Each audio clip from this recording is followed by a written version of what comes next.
or have another print disability which makes reading, holding a book, or turning a page difficult or impossible. The content is copyrighted by the respective publishers.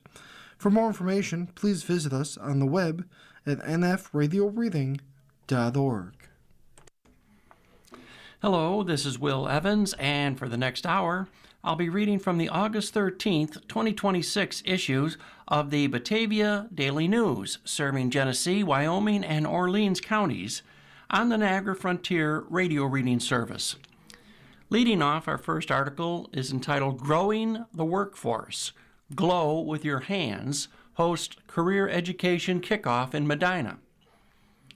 Advanced manufacturing skills are in terms of job availability, job stability, and quite likely good pay. The career field offers a potentially lucrative future for area students.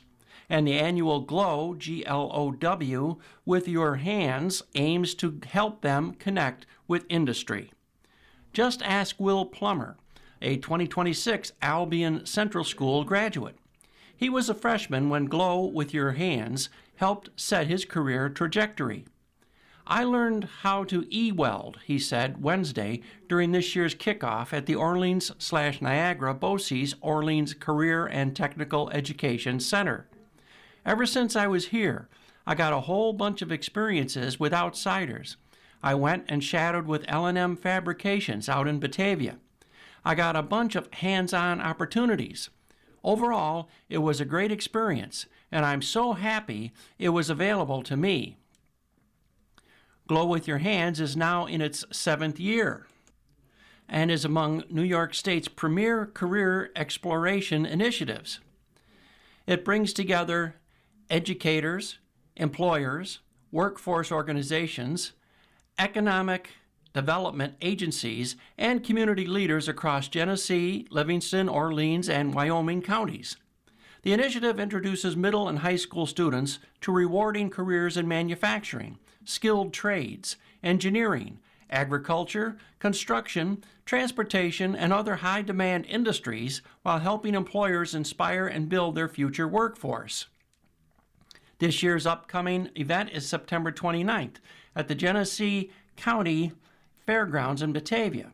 It's expected to welcome more than 1,200 students from 32 school districts. Participants will meet with more than 70 employers and post-secondary partners for interactive exhibits and hands-on demonstrations. The collective impact of this program has contributed to a nearly 40% increase in career and technical education enrollment at Genesee Valley BOCES, said Director Kelly Kielbala of Orleans County Job Development. Those numbers tell an incredible story, but more importantly, they represent thousands of students discovering careers they may never have considered, employers investing in the next generation, and communities working together to build a stronger workforce for the future. This year's kickoff featured a special focus on Brunner Manufacturing, which was founded in 1982 in Niagara Falls, Ontario. The company expanded 10 years later into Medina and was acquired by the Hendrickson Corporation in 2023. The company manufactures brake shoes and other critical components for the commercial vehicle, bus, and trailer markets, and has invested significant amounts of capital, said General Manager Rick Rolfe. A strong partnership between Glow and Brunner creates a direct pathway from the classroom to full-time employment, said enabling Brunner to hire qualified graduates immediately upon completion of their programs, he said. This not only helps address the growing shortage of skilled trades professionals, but also reduces recruiting costs, shortens onboarding and training timelines, and improves long-term retention rates. Students benefit from clear career opportunities and employment prospects close to home, while gains access to a steady program of trained and motivated talent prepared to contribute from day one. City appoints Julie Dolly Assistant City Manager, and this is from Batavia. Julie Dolly has taken office as Batavia's new Assistant City Manager, the city has announced. In a press release issued Wednesday afternoon, City Manager Rachel Tabelski announced that Daly took office Tuesday. The city's grant and compliance officer, Daly joined the city government in 2023, following 8 years as a librarian, most recently at Schenectady County Public Library, and before that at the Albany Academies, a private school in Albany. Daly's organizational skills have proven invaluable since she joined the city, Tabelski said by phone Wednesday evening. She recalled that immediately after starting as grant administrator, Daly organized all of the city's grants, capital projects, and purchase orders into linked, orderly spreadsheets. She's very, very highly organized, and I think her library science degree helps in that, Tabelski said. I noticed that right away when she came into the organization based on the questions she asked and how she started to organize things and produce immediate reports for me to look at and review and act on.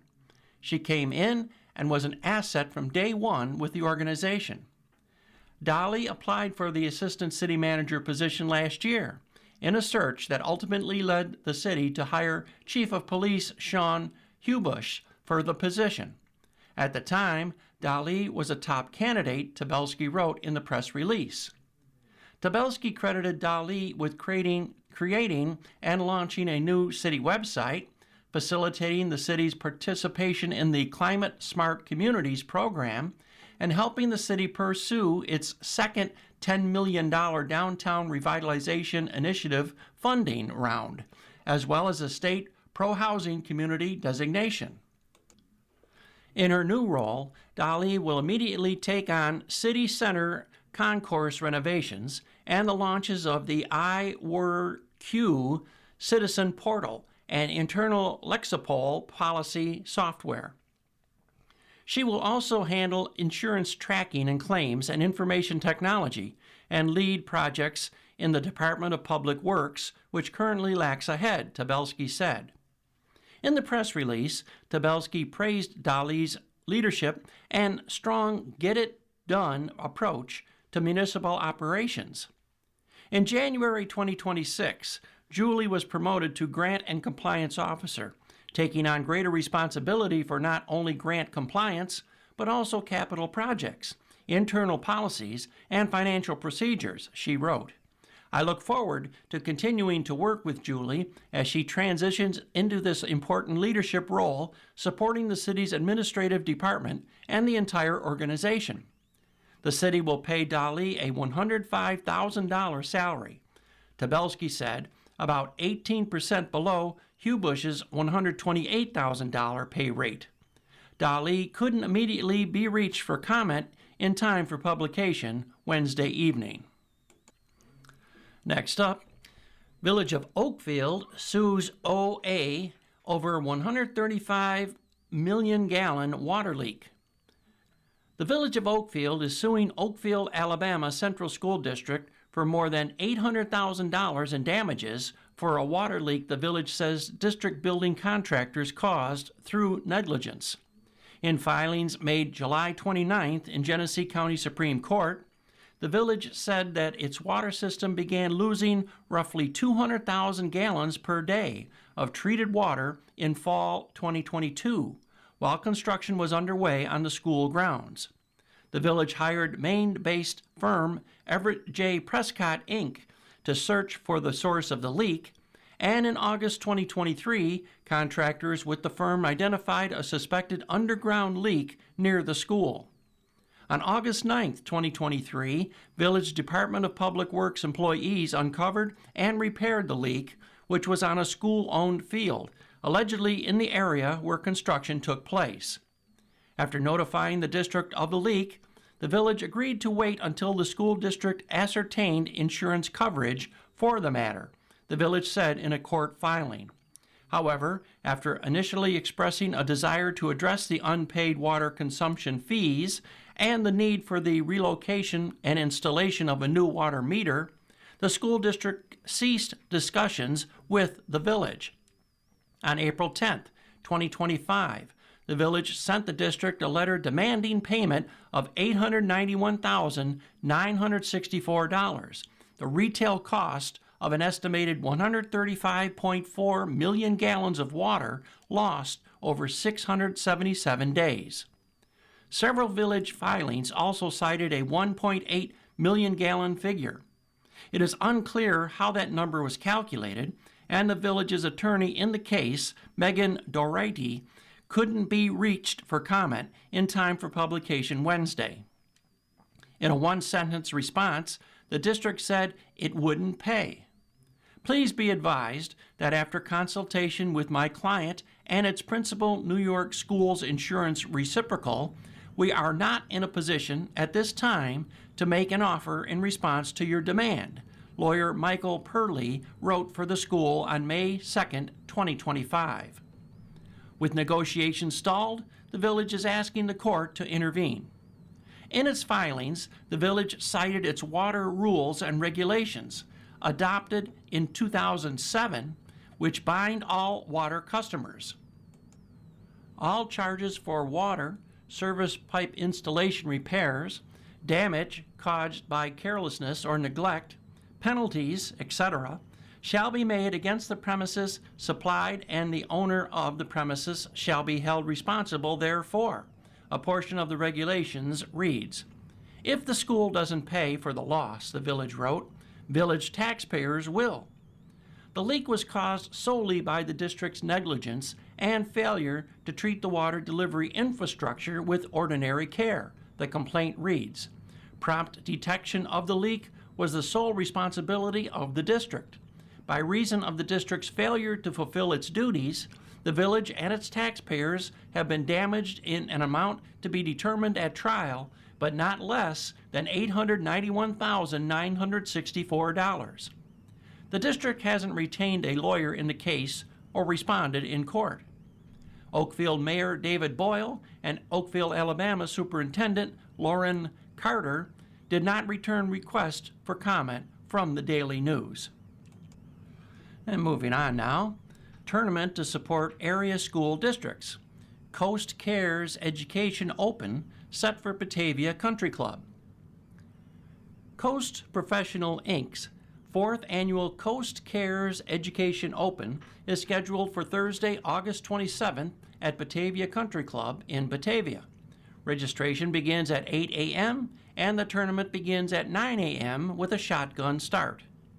The tournament will support Geneseo Central School District, Mount Morris Central School District, Perry Central School District, and York Central School District, communities with a high concentration of Coast employees and families, the company said in a press release.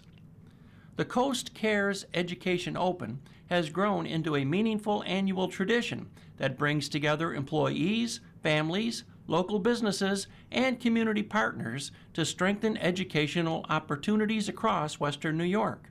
The Open offers attendees the chance to connect, enjoy the day, and celebrate the positive impact their support brings to students in the communities Coast serves, said the press release. Since its inception, the tournament has raised more than $100,000 for local schools. Last year, the tournament raised $36,000.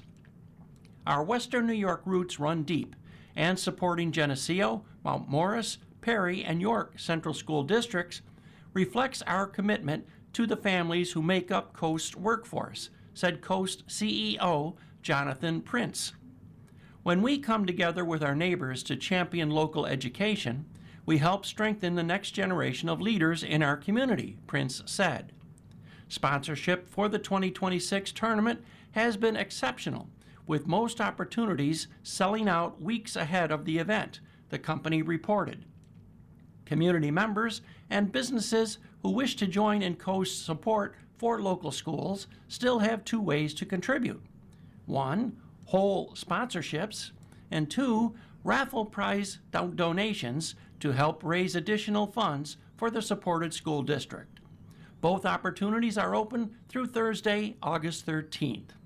Community members and businesses interested in contributing to the event can contact Coast at golftournament@coastprofessional.com. That's golftournament@coastprofessional.com. You are listening to a reading of articles and features from the Batavia Daily News on the Niagara Frontier radio reading service. From Batavia Now, our next article, Grant will aid senior volunteers. Genesee County OFA receives $422,571 in funding. The Genesee County Office for the Aging has been awarded a 3-year AmeriCorps Seniors RSVP grant totaling $422,571. The funding will support volunteer-led programs for older adults countywide, a total of $140,857 annually for 3 years to launch the Healthy Futures Initiative.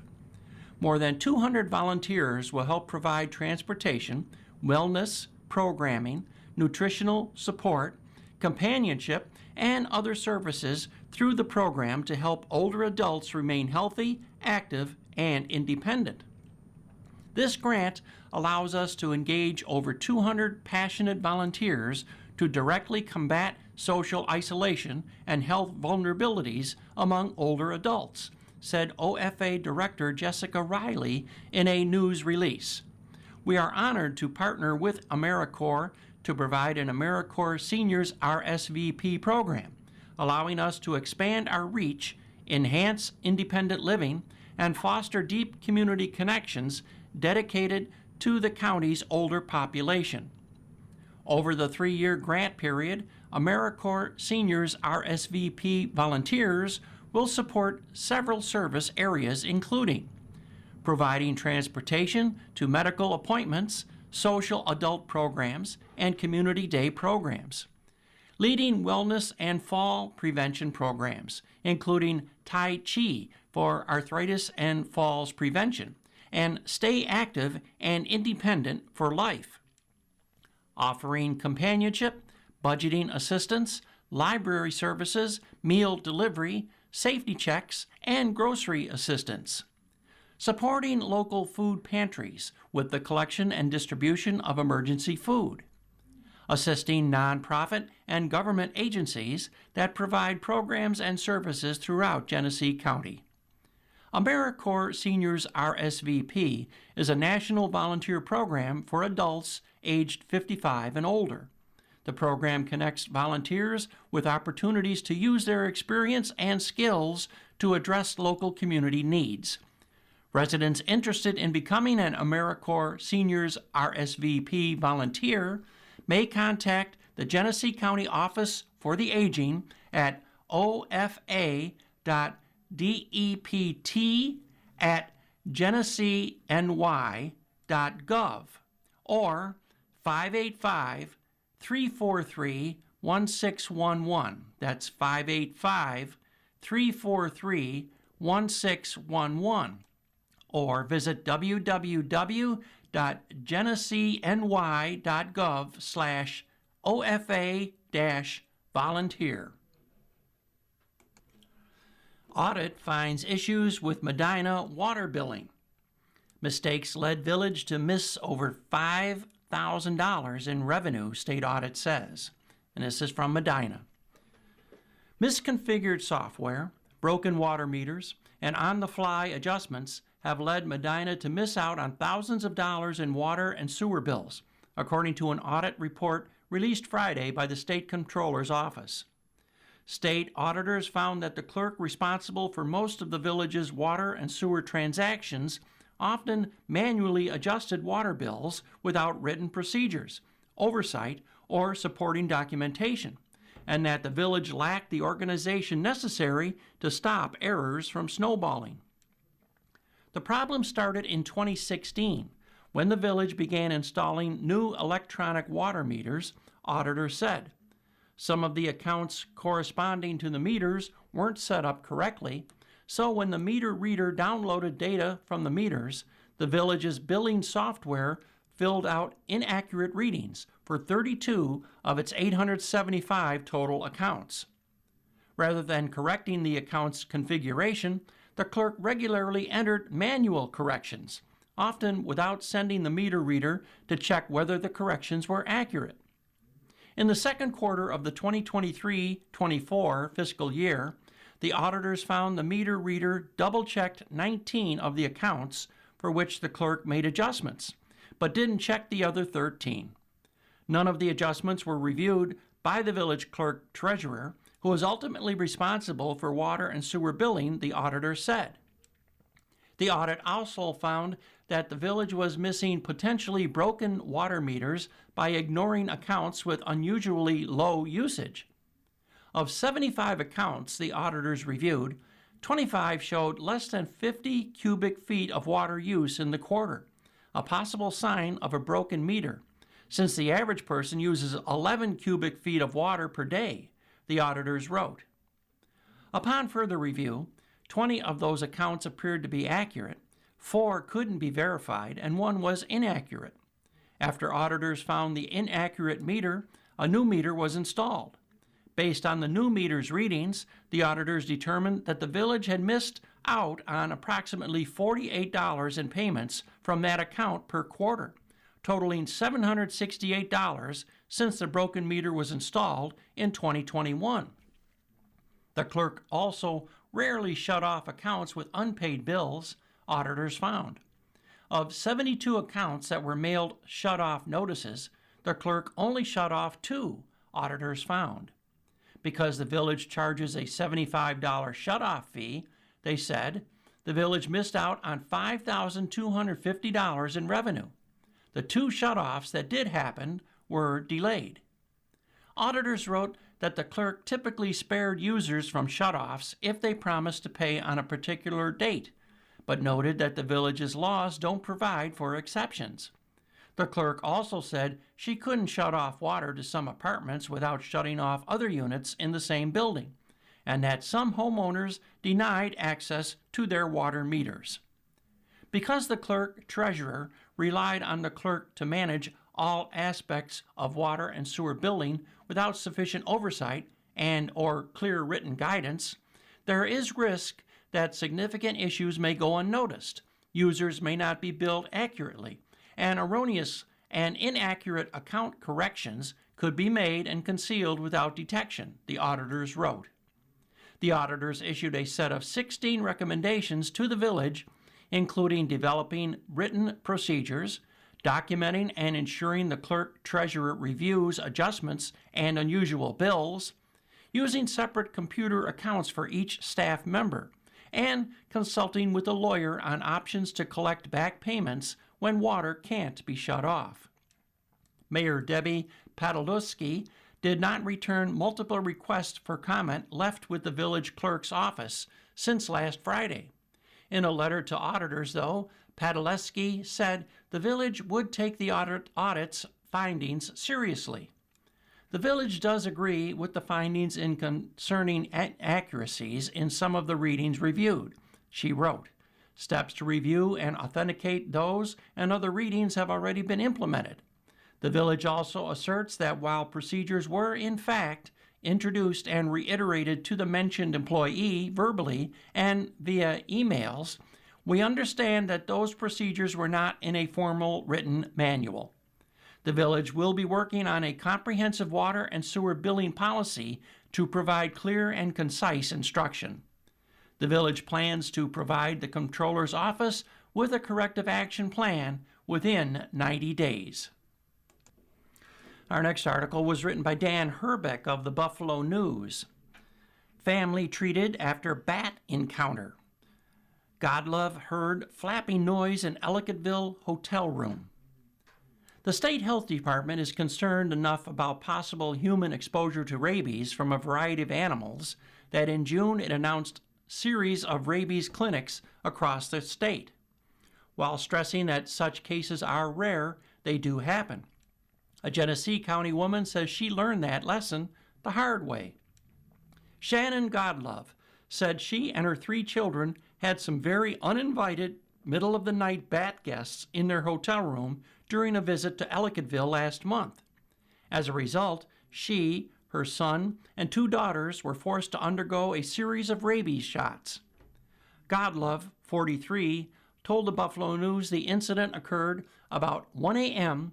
on July 11th at the Edelweiss Lodge in Ellicottville. Officials of the state police, Ellicottville Police, and Cattaraugus County Health Department confirmed that they investigated the alleged bat incident at the hotel that morning.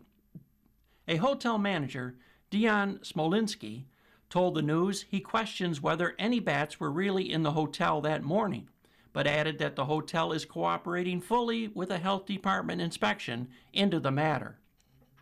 Godlove said there is no doubt that 4 bats invaded the second-floor suite of rooms where she was staying on a short vacation with her kids and 2 family friends.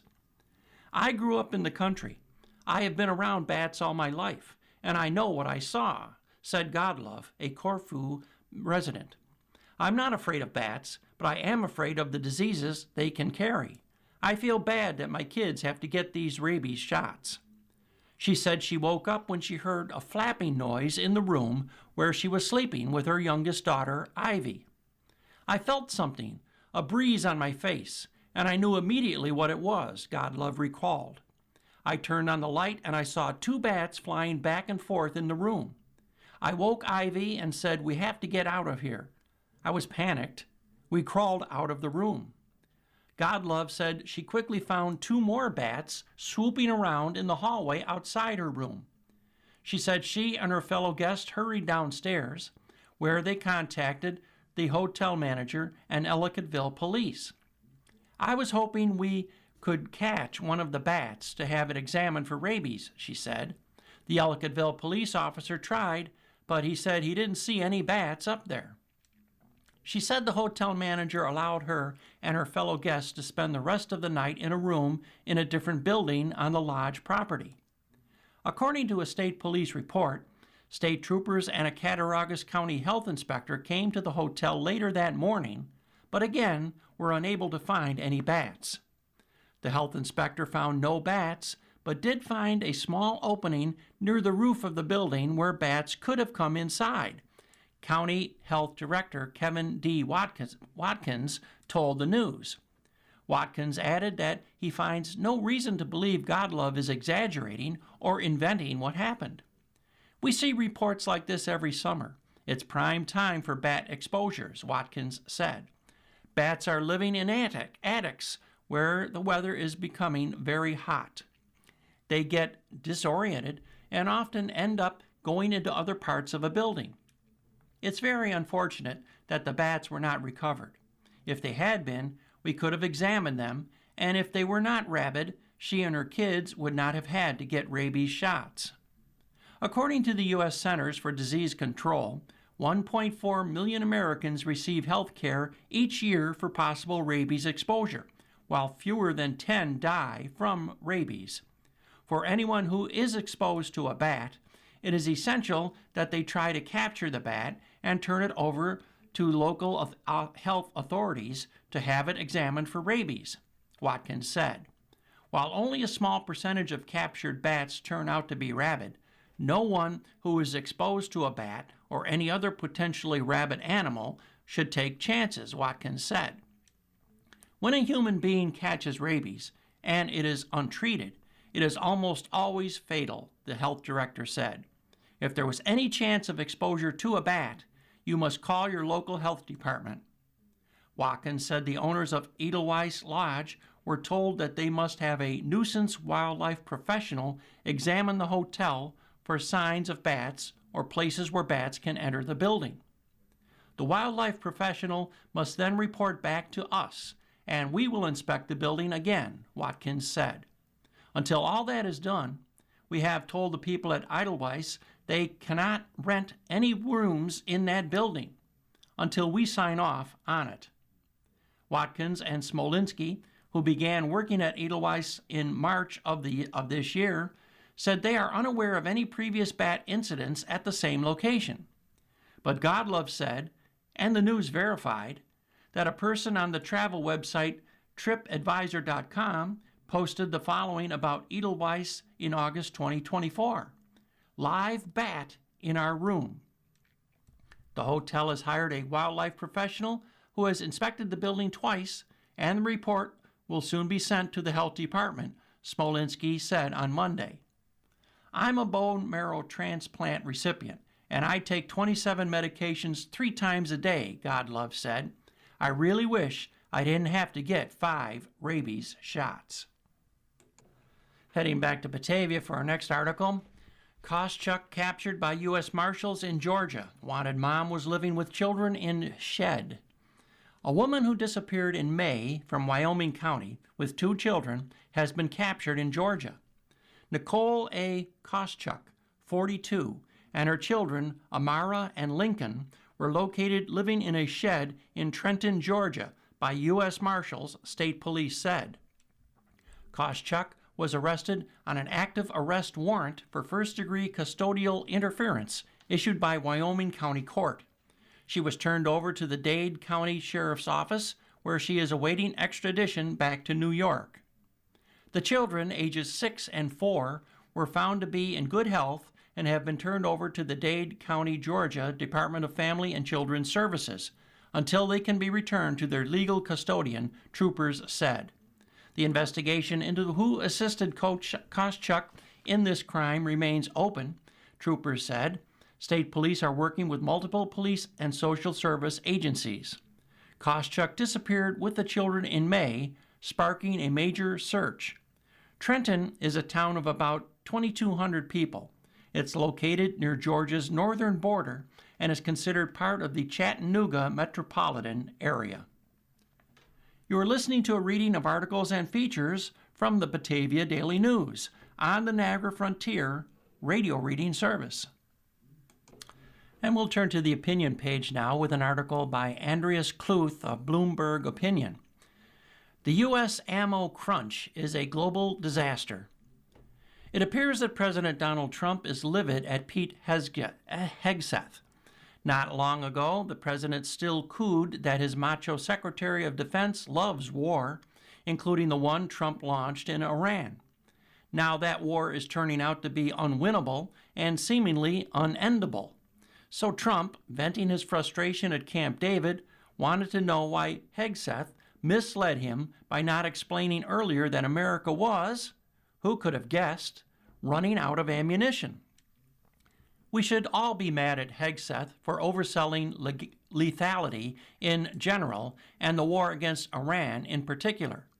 But we should be even angrier at Trump, who, as commander-in-chief, gave the order to start this misguided conflict. Both men could have listened to any number of advisors who would have red-teamed scenarios of things going wrong, with Iran closing the Strait of Hormuz to the U.S. depleting its munitions. The most important advisor, as it happens, did warn specifically about that latter risk. In the days leading up to the U.S.-Israeli attack on Iran in February, Dan Kane, the chairman of the Joint Chiefs and highest-ranking military officer, worried about the scarcity of certain types of ordnance in a prolonged conflict. Trump ignored him. Now the numbers are coming in, and they're ugly. As Reuters has reported, the U.S. military has used up virtually all of its global stockpile of high-precision offensive missiles. Those include the ATACMS, short for Army Tactical Missile Systems, pronounced ATACMS, and the newer, even more accurate, and even longer-range Precision Strike Missiles, or PRSM. Tomahawks, which are cruise missiles fired from ships or submarines, are also running low. It's the same story for defensive missiles, also called interceptors.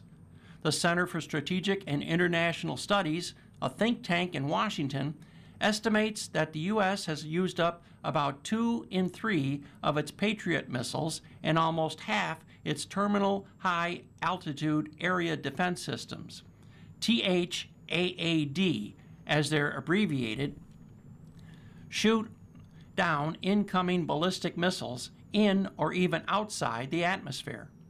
Of course, the Pentagon is now leaning on manufacturers such as Lockheed Martin and Raytheon to make lots more of these missiles in a hurry. It will nonetheless take years to replenish the American arsenals. What, then, are the consequences of this new and unnecessary scarcity? Here's a partial list. ranging from the tactical to the strategic. The most immediate effect is to constrain Trump's options for military escalation if the negotiations with Iran, which he claims are happening in the background, don't go anywhere. The shortages apparently already contributed to his decision to call off a huge strike he had threatened this month. If Trump wants to resume massive bombardment, but the military is low on offensive missiles fired from land or sea far away, aircraft would have to deliver the hellfire.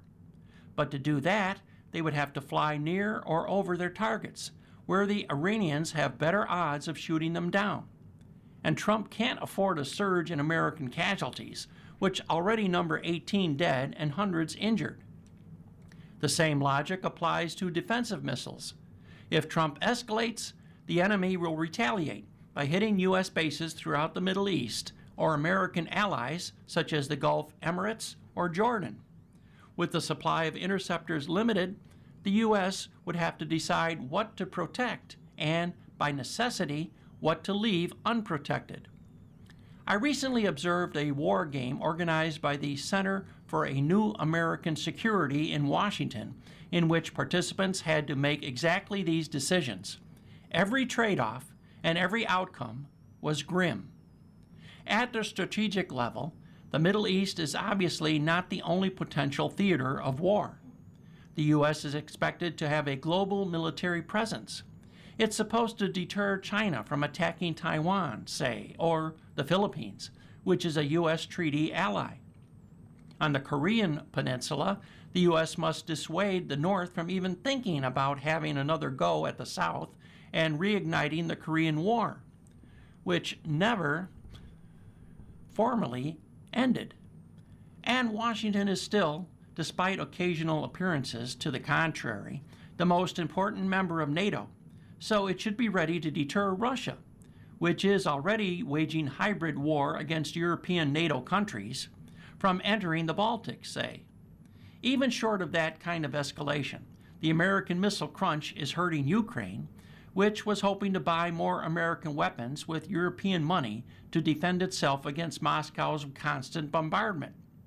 Now there simply won't be many or any left over.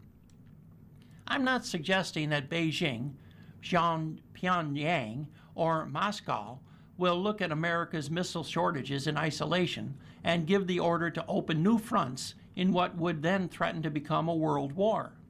But it cannot have escaped their attention that the U.S., which a French foreign minister once called a hyperpower, now looks much diminished militarily, almost out of breath and out of ammo. Trump, as is his wont, is trying to dismiss reports of his frustration at Hegseth and the munitions crisis as fake news, claiming that everything has been extraordinary.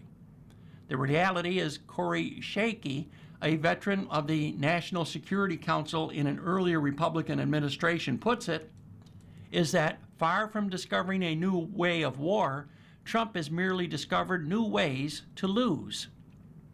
Ammunition stocks are one metric of a catastrophe whose scale is only gradually becoming clear. Trump can have at it against Hegseth and his other minions all he wants. What he should, but won't admit, is that he has wrought a global disaster. Our next article carries the headline, Trump Tries to Limit Mail Ballots Again. The Trump administration again on Wednesday asked the U.S. Supreme Court to intervene, and fast, to save President Donald Trump's plan for the U.S. Postal Service to place new nationwide limits on mail voting ahead of the November midterms.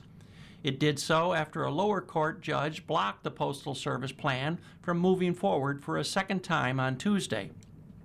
Solicitor General D. John Sauer wrote to the High Court that if it does not act quickly to lift both of the lower court's erroneous rulings blocking the plan, those orders will effectively run out the clock on the government's ability to implement the changes in time for the November election, thereby causing irreparable harm to the federal government, the public, and election integrity. Sauer's latest argument was filed in an emergency case already before the Supreme Court, in which the Trump administration is challenging a June decision blocking the Postal Service's rule changes by U.S. District Judge Indira Talwani. Talwani, an appointee of President Barack Obama, ruled in favor of California and 22 other states that had challenged the new rules as coming far too late in the election year to be implemented without causing significant disruptions and harming voters. That decision, which was upheld by an appellate court in July, had barred the new measures from being implemented in the states that sued, but not elsewhere. However, Sauer filed his latest argument in response to a second ruling by Talwani in a separate case Tuesday, in which she sided with the League of Women Voters and other voting rights groups to block the Postal Service plans for moving forward nationwide. That is now less than 90 days before the November 3rd, 2026 midterm elections, underscores the critical need for an injunction to prevent defendants from changing election rules on the eve of the election, Talwani wrote. The court battle follows an executive order Trump issued in March, in which he called on the Postal Service and the Department of Homeland Security to ensure citizenship verification and integrity in federal elections by compiling their own state-by-state lists of citizens who are eligible to vote, then using those lists to restrict who may vote by mail in each state. The order said the Postal Service shall not transmit mail-in or absentee ballots from any individual unless those individuals have been enrolled in a state-specific list. The order was immediately slammed by Democratic attorneys general and independent voting rights groups as a ploy by the Trump administration to get its hands on state voter rolls, which it has failed to secure in separate legal challenges, and severely limit mail voting, which Trump has, without evidence, alleged is a major source of voter fraud. California Attorney General Rob Bonta helped lead the state's lawsuit challenging Trump's order and has praised Talwani's orders blocking it from taking effect. Bonta has said the law is clear that states control elections, not the federal government, and that Trump's order is an illegal and dangerous power grab ahead of a pivotal election in which the president's party is poised to lose power. Bonta did not immediately respond to a request for comment on Sauer's latest filing Wednesday. The Trump administration's appeal to the Supreme Court is limited in scope in that it hinges on a technical argument that the challenges to the new rules are premature, and that the Postal Service should be allowed to continue preparing for the new rules to be implemented while the legal battle over their legality continues. Sauer reiterated that argument in his filing Wednesday, asking the High Court to not only issue its order soon, but to make clear in it that not one but both of Talwani's orders are premature. He wrote that courts cannot block the implementation of an executive order that merely instructs agencies to pursue a proposed policy in a manner that is consistent with law, particularly before those agencies actually take concrete actions that injure the groups suing to block the order. Therefore, Sauer wrote, it would be prudent for the High Court to make clear that it was halting Talwani's first order based on the uncertainty concerning the government's future actions, not anything specific to the individual plaintiffs, or, in other words, on grounds that would apply to her second order too. He wrote that it was critical that the court act promptly.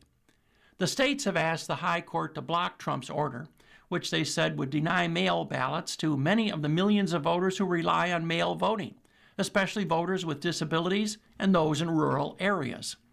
The League of Women Voters hailed Talwani's order Tuesday as a win for voters and for the U.S. Constitution, which it said makes clear the president does not have the authority to rewrite election rules.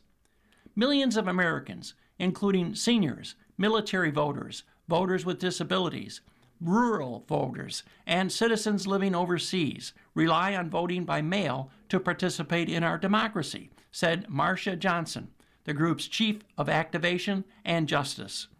Today's decision reaffirms that the rules governing our democracy must be set by the Constitution and the law, not by executive overreach. When the High Court will rule is unclear, though the emergency nature of the appeal calls for a prompt response. You are listening to a reading of articles and features from the Batavia Daily News on the Niagara Frontier radio reading service. Next up, Leroy to allow 7th and 8th graders in JV and varsity sports. 7th and 8th grade athletes in the Leroy School District can now participate in JV and varsity sports thanks in part to the efforts of one wrestler and her father. The Watasik family in Leroy is known locally for their wrestling prowess within the school district. Just this past year, Dawson Watasik qualified for state competition in the 132-pound boys wrestling bracket, accomplishing this feat during his senior and final year of high school competition. Now going into the upcoming school year, one of the family's wrestlers who is next up, 7th grader Annabella Watasik, faced an issue heading into the new sports season. Leroy has had a long-standing rule for its athletic department that 7th and 8th graders were not allowed to participate in JV or varsity sports, often citing safety concerns. Instead, they were required to play on modified until they got to 9th grade. This, however, is different from every other school district in the Livingston County Athletic Association, as Leroy stands alone as the only one that has this rule. And these particular circumstances created a problem for Annabella. A modified team for the girls' wrestling program that Leroy participates in does not exist currently, and so she would have had to wrestle on the boys' team instead. According to her father, Matt Watasik, this would have impacted his daughter's development as a player, as the boys' wrestling team focuses more on folk-style wrestling instead of the freestyle wrestling Annabella is used to from girls' wrestling. This policy is not just a hindrance to my daughter's athletic development. It stands in stark contrast to the policies of neighboring districts in the Livingston County Athletic Association, the LCAA, Matt Watarzik said, wrote in a Change.org petition he created. The Change.org petition was created by Matt Watarzik ahead of an August 11th Leroy Board of Education meeting, meant to rally community support around the issue and influence the board's vote on changing this rule. To Matt, the rule restricts his daughter and multiple other female wrestlers like her from having the opportunities to compete that they deserve. We are restricting the opportunities for our athletes, harming their potential to excel and thrive in their sports of choice, Matt Watarzik said. Young athletes who have had the talent and enthusiasm to compete at higher levels should not be held back by outdated and unnecessarily restrictive policy. It is vital that we align our district sports policy with modern practices that allow young athletes more flexibility and opportunities. The petition was posted around the internet through methods such as Facebook, with it gaining traction in groups such as the private Leroy, New York community page. As of August 12th, the petition had 269 signatures. Some members of the Leroy, New York community page did not approve of the measure, bringing up the safety concerns. Would you want your 10 to 12-year-old playing against a 16 to 18-year-old? One commenter wrote. Unless your child had a major growth change, there is a huge difference in size, maturity, etc.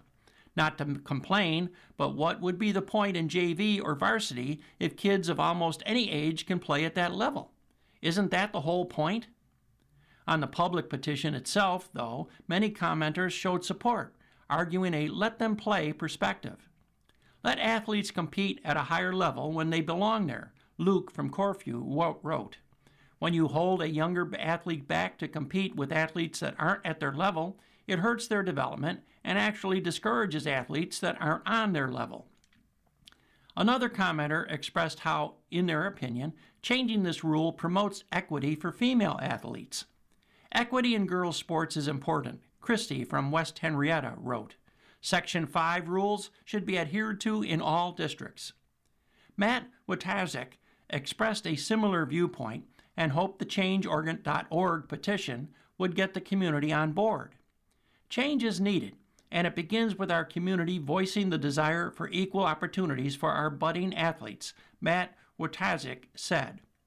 The vote by the Board of Education took place at 2 p.m. on Tuesday, with the measure passing 6-1 and finally creating a path for 7th and 8th graders to play on JV and varsity. The measure passing does not mean that anyone who wants to play up can do so freely, as guidelines including a coach's request and recommendation, a tryout, and the athletic director's approval all must be met before a prospective 7th or 8th grade athlete can play on JV or varsity. However, the opportunity is there now for Annabella to pursue a program that her and her father feel more comfortable participating in, and Matt Watazik is thankful. At least now the opportunity exists for our young athletes, Matt Watazik wrote. And we'll turn now to the Dear Abby column written by Jean Phillips. We have 3 letters today. Our first letter, Dear Abby, I have been widowed for 7 years. My husband served in the Air Force in Saigon during the conflict in Vietnam.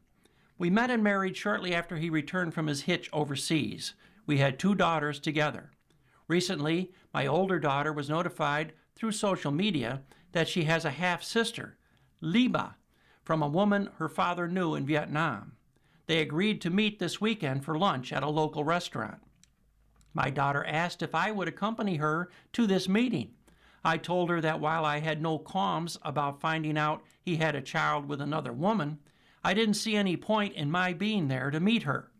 There is no connection there for me, and I would feel uncomfortable in the situation. Am I wrong for not going with my daughters to this luncheon? And that letter's from Unrelated in South Carolina. Dear Abby's response, Dear Unrelated, although you feel no connection to your late husband's love child, Liba is related to your daughters. If they choose to develop a relationship with their half-sister, you cannot ignore her existence forever. Your daughters may be asking for your support. If you decide to go, do it for them. Second letter, Dear Abby, my son and his partner have lived together for more than 10 years. During this time, his partner's parents and sister have visited my state numerous times. They have stayed at my lake house, in my condo, and another home I own. Yet, in all this time, I have never met them, and I have tried to. Only once did I receive a thank you note on my mantle at one of my homes. When they came into town, it's almost like they deliberately avoid meeting me. Is this something I should address with my son and his partner? At this point, I feel hurt. And that is from Used in the Midwest. Dear Used, should you address this with your son and his partner? Of course you should. In fact, you should have done it the first time you were asked to let these people live in one of your dwellings. Do you really want to continue having strangers vacation in your homes? Because that's what they have chosen to make themselves. It may be time to roll up the welcome mat.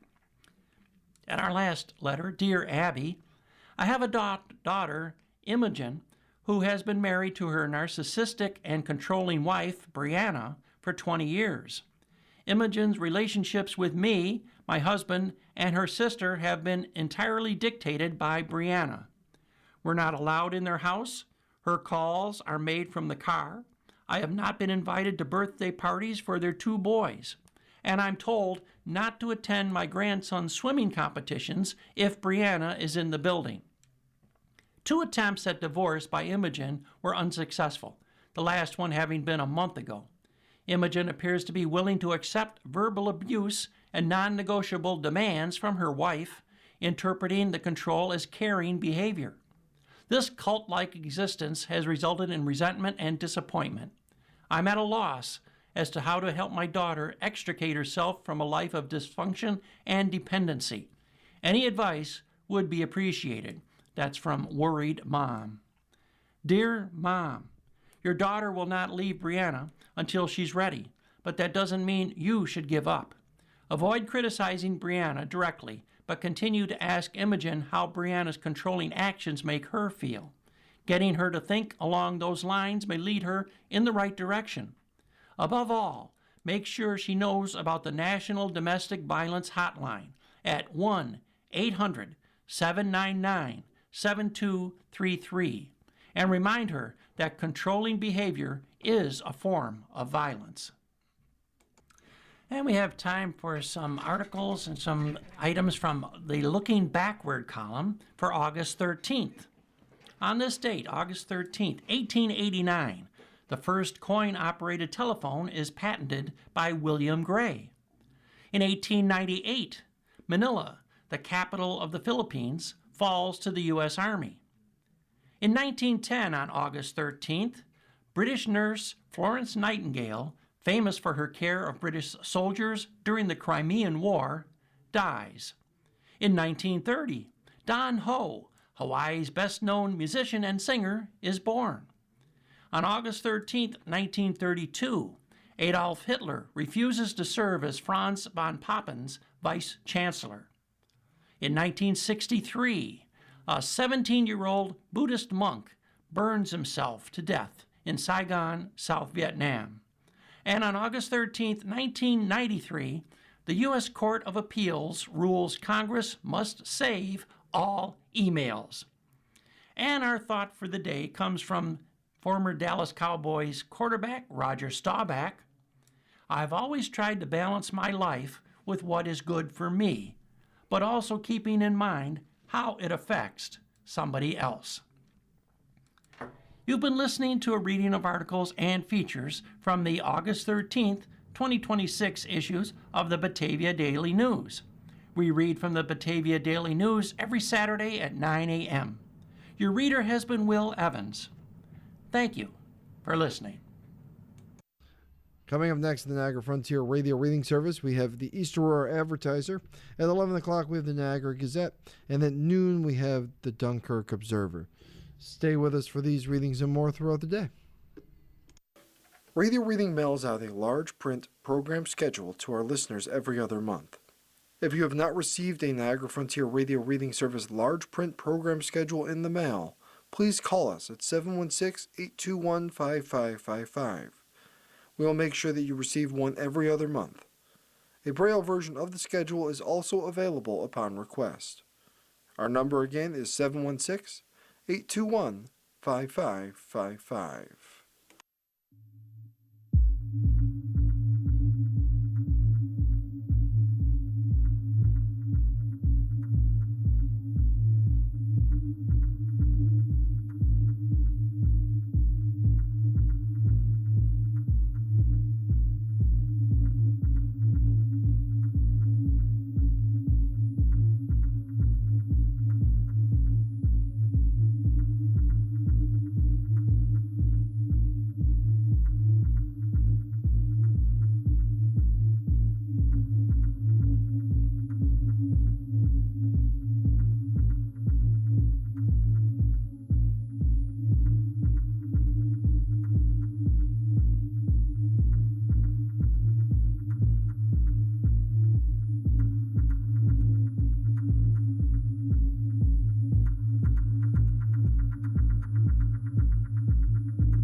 following program is intended for listeners who are blind, have low vision, or have another print disability, which